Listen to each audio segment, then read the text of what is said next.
Welcome to TG24 TV. నేను మీ సుమలత. జాఫర్గఢ్ మండలం ఉప్పుగల్లు గ్రామస్తులు బీజేపీలోకి చేరుతున్న సందర్భంగా మాజీ ఎమ్మెల్యే ఆరూరి రమేష్ కండువా కప్పి పార్టీలోకి ఆహ్వానించారు.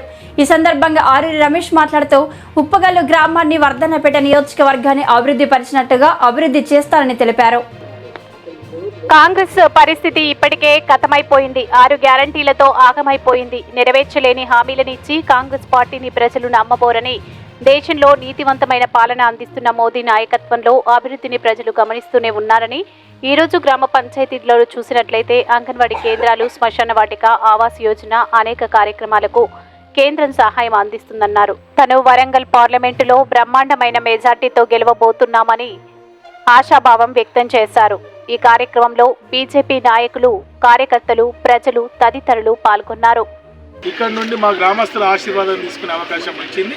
వాళ్ళు పూర్తి మద్దతు కూడా నాకు తెలపడం జరిగింది.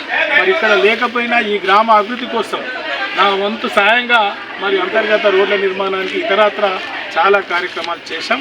అవన్నీ కూడా మా ఊరు గ్రామ ప్రజల దృష్టిలో ఉన్నాయి. వర్ధన్నపేట నియోజకవర్గాన్ని ఏ విధంగా మరి పట్టుబట్టి అభివృద్ధి చేశారో రేపు మా గన్పూర్ కూడా ఇదే విధంగా అభివృద్ధి చేస్తారని నమ్మకంతో ఈరోజు వాళ్ళు పార్టీలోకి వచ్చిన వాళ్ళందరూ కూడా నేను పేరుతున్న ప్రత్యేకంగా ధన్యవాదాలు తెలుపుతూ జై భారత్, జై శ్రీరామ్, జై శ్రీరామ్. సోషల్ మీడియా ద్వారా గౌరవ ప్రధానమంత్రి మోడీ గారి నేతృత్వంలో జరిగిన అనేక కార్యక్రమాలు ఉన్నాయి. ఈరోజు ప్రతి గ్రామంలో ఉచిత గ్యాస్ వచ్చింది, ఉచిత బియ్యం వచ్చినాయి, సీసీ రోడ్లు కేంద్ర ప్రభుత్వానికి, టాయిలెట్ కేంద్ర ప్రభుత్వానికి, డంపింగ్ యార్డ్ కేంద్ర ప్రభుత్వాన్ని ఏ సర్పంచ్ అడిగినా చెప్తారు. కాబట్టి ఇవన్నీ కూడా మోడీ గారు చేసిండు అనేది వాళ్ళకి స్పష్టంగా ఉన్నాయి. నేరుగా కేంద్రంలో అందిన లబ్ధిదారులు కూడా ఈ గ్రామంలో ఉన్నారు. కాబట్టి ప్రజల గుండెల్లో ఉన్నారు. ఇది సైలెంట్ విప్లవం, ఈ సైలెంట్ విప్లవము వారు సమయం బట్టి ముందుకు వచ్చి ఓటేస్తారు. ఓకే అన్న, అంటే ఇప్పుడు పార్లమెంట్ పరిధిలో తప్పకుండా, ఎందుకంటే కాంగ్రెస్ పార్టీ దళితుల్ని, ప్రత్యేకంగా మాదిగల్ని విస్మరించి మరి ఏ మేరకు టికెట్ ఇచ్చిందో చూశారు.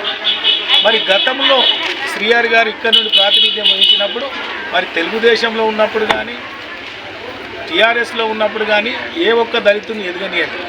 ఈరోజు మొన్న నా ఓటమికి కారణం మళ్ళీ నేను 3వసారి గెలిస్తే మరి మంత్రి ఎక్కడవుతారని కూడా అసమ్మతాన్ని ఏర్పాటు చేసి ఏం చేసిండో తెలుసు.